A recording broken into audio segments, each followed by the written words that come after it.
Hello there, I'm Alyssa Olenek, scientist, exercise enthusiast, weightlifter, outdoors lover, and entrepreneur. I believe that the extremes in the fitness and wellness industries are leaving way too many of us out of the conversation, not telling us the knowledge that we actually need to succeed in our health, our wellness, our nutrition, and quite frankly, our lives. They end up giving us black and white polarizing messages that leave us more confused than giving us the answers that we need. Through my 10 years of studying exercise science, metabolism, and female physiology, as well as exploring the outdoors and being a fitness athlete myself, I'm here to bring to you the conversations that need to be had in an industry that often is too far focused on extremes. So if you join me on this podcast, I truly believe that life is best lived in the messy middle. Hello there, everyone, and welcome back to another episode of the Messy Middle podcast. In order to launch us all into the new year, everyone has big goals. Sometimes you might be restarting a goal for the millionth time, trying to take ownership over what we actually want out of our goals and our years in our life. Today, I wanted to talk about a topic that I kind of brought to my Instagram a few weeks ago in December when I was talking about setting New Year's goals and all of the content that's coming out around this. And I know a lot of people, they like to pick a word of the year. And instead, I think what I want to call this upcoming year, 2022, rather is a theme. So a theme for a year. And I really like themes or intentions. I think setting an intention for how you want your life to be or look like or your goals, especially like going into a new year, is really important because it's really easy to say really vague things like, oh, I want to be fitter, and set really ambiguous goals. But I think intentions allow us to kind of take ownership over the type of person we want to be and the type of actions we want to take and things like that. And so a lot of this conversation sparked from my podcast interview with Dr. Karen Norden. So please go listen to that and go listen to her other episode on the Messy Middle podcast from this past fall, 2021, where she talks more about the specifics of behavior change. So if you really are truly seeking changing in behavior, she is the person to listen to. Follow her, consume her resources. She has amazing products I've referred people to. So I don't want this to be confused with me sharing stuff that I believe to be scientifically, factually true per se. I'm not an expert in mindset and behavior change. So we do have resources on that, both coming out within this season of the podcast, but also in the last season as well. So please go consume those resources if you need them. But what I want to talk about today is something that I'm decided to deem 2022, and that is the year of radical self-responsibility. And so what this doesn't mean is that you are basically responsible for things that you can't control in your life. This message may not be for everyone. I recognize that having radical self-responsibility sometimes comes with a lot of privilege. I'm not denying that.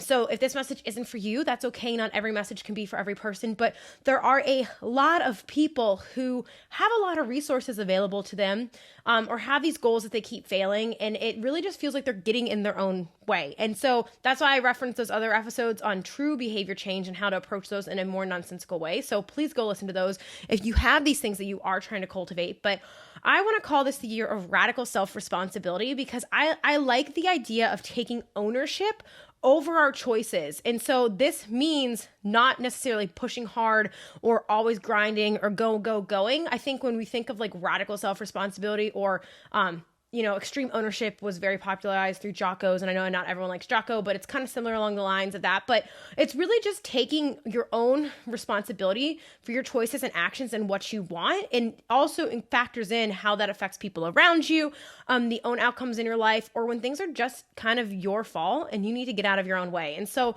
what this looks like, and what I'm hoping it looks like in 2022 for me, is I want to take radical self-responsibility that I need to rest more. I need to step back. I need to work less. Now, I'm finishing up my PhD, so temporarily, like in one area of my life, I am going all in.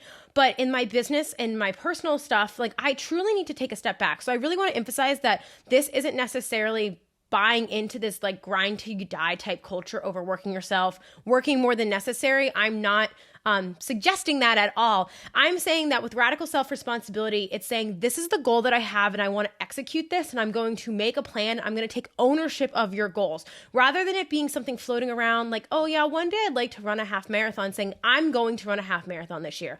I'm going to take responsibility for that. I'm going to make an action plan, and I'm going to do the small little steps daily and weekly that is going to get me to that goal.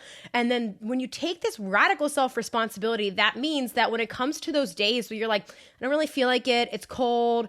I'm tired. I don't want to do this. You are going to say, no, I'm taking ownership of my goal. Now, I'm not talking about pushing through pain or sickness. I hate having to disclaimer everything, but I hope you guys get the point. I'm going to stop disclaiming moving forward and hope you know what I mean when I say these things. But it's saying that, I don't really feel like doing this today, but I want this goal. And this goal is not made by me wishing or hoping or saying that I aspire to it. This goal is achieved through me taking ownership of the actions that it requires to get to this goal.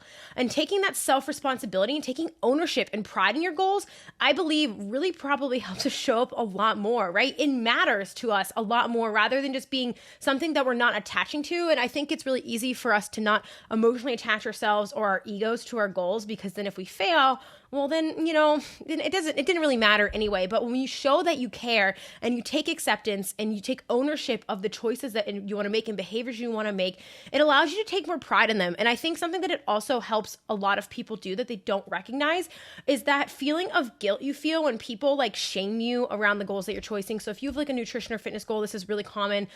People really want to be like, why are you doing that? Just eat the burger. Who cares? Like, you're annoying. Just eat the cookie. Like, I know a lot of people coming off the holidays, they feel that a lot with family, but when you set goals, it's hard to get people to buy in. But when you take radical acceptance of your choices and goals, you are okay with the choices that you're making because you own them and you accept them and you're not looking for validation from others. Of course, we want social support. Of course, social support is important in goal setting, and you should find people who are going to support your goals. But when you run into those situations of people who don't quite understand what it is that you're trying to do or what it is that you want to do, you don't feel like you need that extra validation, or you kind of don't want to hide away your goal and like kind of give in on what you're trying to do and, skip that run that you genuinely want to do because it gets you to the goal or whatever it is that you're trying to do. I think that's something that a lot of people really underestimate, is that when you take this ownership of your actions and your choices, you don't need someone else to say, yeah, that's good. Again, you need social support. But when I was starting my business, a lot of people didn't understand my vision or what I wanted to do and what I was doing. And I was pushing harder then maybe than I am now. But now people see the fruits of my labor. So it's easy for them to be like, oh, okay, like I understand why you're doing this. And so at that time though, I really had to believe and buy into that myself without having other people believe and buy into it as well. And that's really hard in the early stages because that's when getting behavior changes or setting goals or getting things started is hard. But if you take radical self-responsibility for what you want to do, that means believing in your vision, believing in your goals, believing in what you want to do. It allows you to truly say, no, this is who I am. This is what I want to do. These are the choices that I make to be that person that I'm trying to become, or whatever it is. And you believe and buy into it. And that helps you build up self-trust, because then you're showing up for yourself. You're showing up for your own goals. You're showing up and proving to yourself that you can rely on yourself. You can rely on yourself to execute the things you want to do. And that takes practice. That's like a muscle that you have to train like anything else. But the more you start to show up for yourself and take responsibility for your actions and your choices and your goals that are alignment with your behaviors that you're trying to achieve, the more you're going to get confidence from that. You're going to realize that those days that your brain says you don't want to go for the run, or, you just want to do this or that, or just kind of like, you can say, okay, brain, that's whatever. I'm ignoring you. That's just a lie. I'm not going to believe. I'm not, when your brain tells you you're not capable or you can't do this or why even bother, you just say there's thoughts that you don't have to acknowledge because you know that you're going to show up anyway and you can trust yourself to execute. And then you become more confident, and then that spirals or domino effects into more positive actions. And so I truly believe this all starts with just saying, I'm going to take ownership of what I want to do. I'm going to take ownership in what I believe I'm capable of doing. And that's okay if you don't get it. Because I think there's like that cliche song lyric from Mike Stud, if any of you listened to Mike Stud back in the day, where he's like, the same people asking you why you're doing it are the ones asking you how you did it.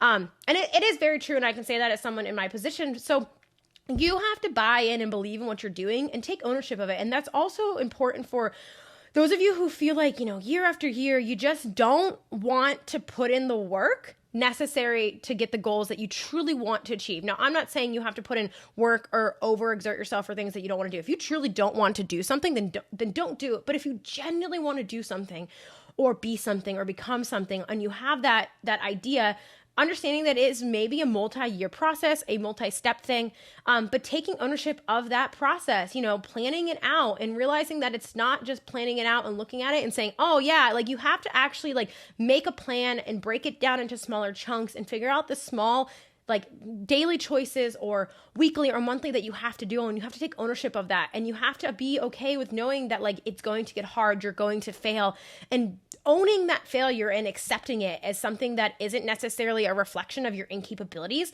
but just the process, and that when you're pushing outside your comfort zone or your abilities, you're going to fail, but that actually means you're trying. Like failure usually means that you're trying when it's done correctly, like when you're pushing towards something worth doing and doing it well, not necessarily in the sense of maybe like you failed on your diet because you did something too restrictive. I'm not talking about that.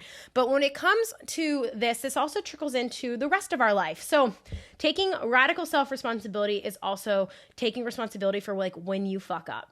Like when you fuck up in your personal life, in your relationships, in your friendships, business-wise. So I obviously run my business now, and when something doesn't get done the way I want it to get done, I don't think that, oh, it's their fault. It's my fault because I didn't communicate it correctly, right? Same thing with my undergrad research assistants. Like if they don't do something that I need them to do, it's my fault. I'm in charge, right? Same thing applies to relationships. If I feel like I'm not spending enough time with Regis and we're being distanced, but I know it's because I'm overworking and I'm working too much and I'm kind of ignoring him for my work because I'm very busy. And there's times in life where like, obviously I have to say like, okay, hon, I have to get this done. Like, I'm not saying that isn't a thing. But I have to take radical self-responsibility in me fixing that. That's not on Regis to come and do that and fix that in my relationship, right? That's on me to say, hey, you know what? I'm working too much and I'm neglecting you. So this is my job to draw better boundaries within this and myself so that I can spend time for things that I want to do. And so, in that behavior podcast, we talk about adding versus removing, and I think that's important as well. But it's just taking ownership of the things that you want to do and who you are and what you're trying to be. I think that's so important. I think people forget that, and it allows you to have pride, and it does put more risk on failure because there's more spotlight on you. But I can tell you, as someone who's got a lot of criticism for the goals that I've set over the years, or had a lot of people that didn't understand it, I really have developed and cultivated an amazing relationship with myself where I want to do things that benefit future me. And I take ownership of the actions and behaviors that I want to take and want to execute. And I believe in myself and I believe in my dreams or my goals or whatever I'm trying to do. And so that way when I achieve these things, whether it takes 6 months, a year, or longer, I'm taking that radical self-responsibility, though, for that success as well, because it is mine and it's not deserved. I earn it, right? And so, for example, I'm going to go max out my back squat today. So I'll have a max out PR week. And I missed my bench yesterday. I missed my bench. I failed on my bench 1 rep max. But that's okay because I'm going to take ownership of that and figure out how to improve that moving forward. And I know what I did wrong, but my back squat PR that I'm trying to set today is a goal that I set earlier this year. And it had a couple setbacks. I hurt my back. I had to belt squat for a while rather than back squat, and it stalled it. So I was hoping to set that goal in June of this past year. And if instead of, me saying, well, screw it, I'm not going to do it, why even try? I took responsibility of the fact that I was injured, and I had to take responsibility for what I needed to do to get through that injury and stay strong and maintain strong and keep that goal on the horizon or my plate moving forward. And I took the actions necessary that I needed in order to get there. And even though I'm getting there 6 months later, I took ownership of what I needed done in order to get back to that place that I was, because that's a lifetime PR. I really want to squat 300 today. I'm hoping it's going to happen. And so I took responsibility of the small actions that it needed to take. I didn't skip I think I skipped 1 workout in the last 6 months because I just wasn't feeling well, and it was definitely not healthy for me to train that day. But then I made it up the next day. But I skipped it on that Friday. I made it up on a Saturday. But I didn't skip reps. I didn't skip workouts. I showed up to training, and there was so many days that I did not want to go. And I know a lot of you are setting fitness goals, so I'm using this example. And I myself didn't. I was in the middle of collecting data for my dissertation. I was really busy. It was really stressful. But I knew that if I wanted to hit those strength goals that I had set for myself and execute on them, I had to take responsibility for that fact. And so I took radical self-responsibility and said, okay, I have no excuses to not be here doing this other than I don't want to. And I don't want to, within reason, is just not a valid excuse for me versus I'm sick or something happened or I sincerely cannot make this happen.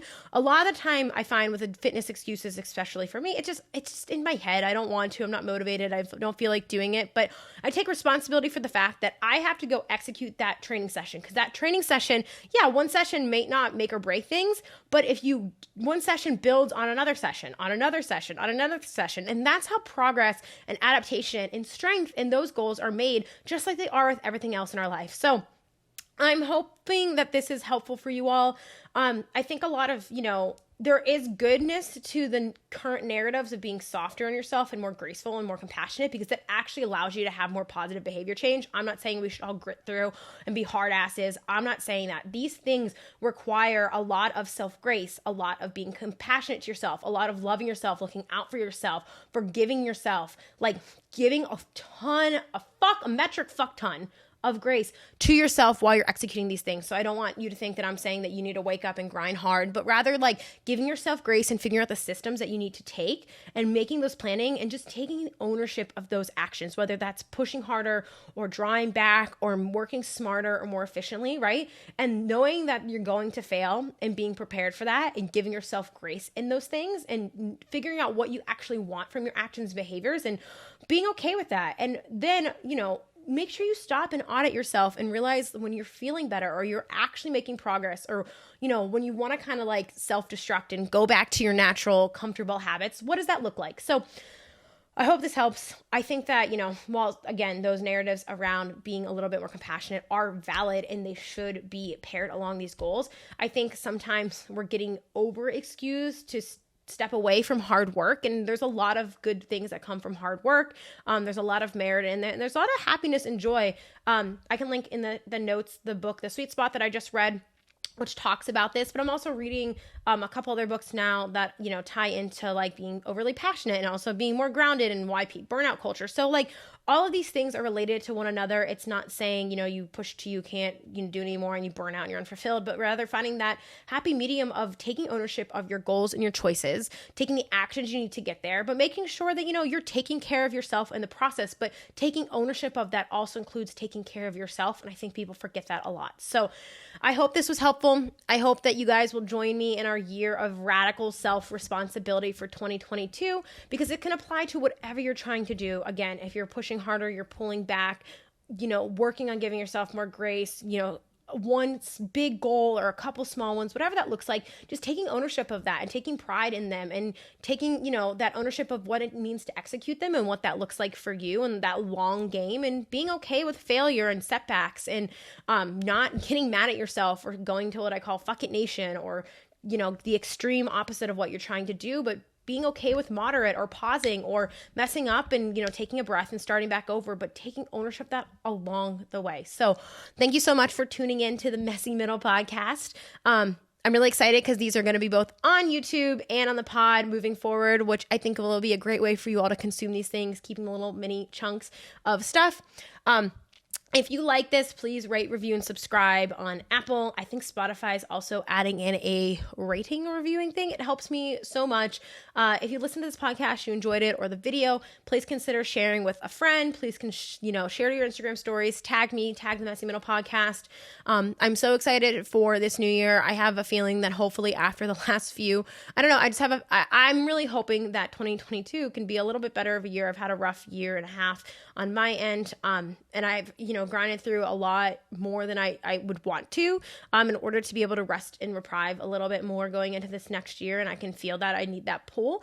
And so I'm hoping for just a clean slate almost moving forward into this year. But I know that everyone's goals and what they want out of the years are different, but I also know the new year is a massive time for people with fitness, lifestyle, nutrition, behavior change goals. And I wanted to really kind of push hard a little bit on that content coming out this month, that can support you through that, because I don't want people falling for this gimmicky crap. So this is kind of my prelude into what I want to deem the theme of this year moving forward, and hopefully finding a way for that message to fit in for your life, in you.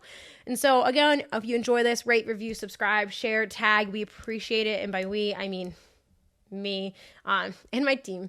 Appreciate it so much, and it's super helpful. And if you're watching this on YouTube, or if you're listening to the pod and you want to help support me for free, moving into 2022, please go subscribe or click subscribe on my YouTube channel if you're watching it on YouTube right now. It would mean the world to me. It will truthfully allow me to monetize my channel sooner so I can make money from creating content versus Instagram where I am just shouting into the abyss. So that would really help me and my team a lot, pay the bills. So thank you so much, and we'll catch you in the next episode.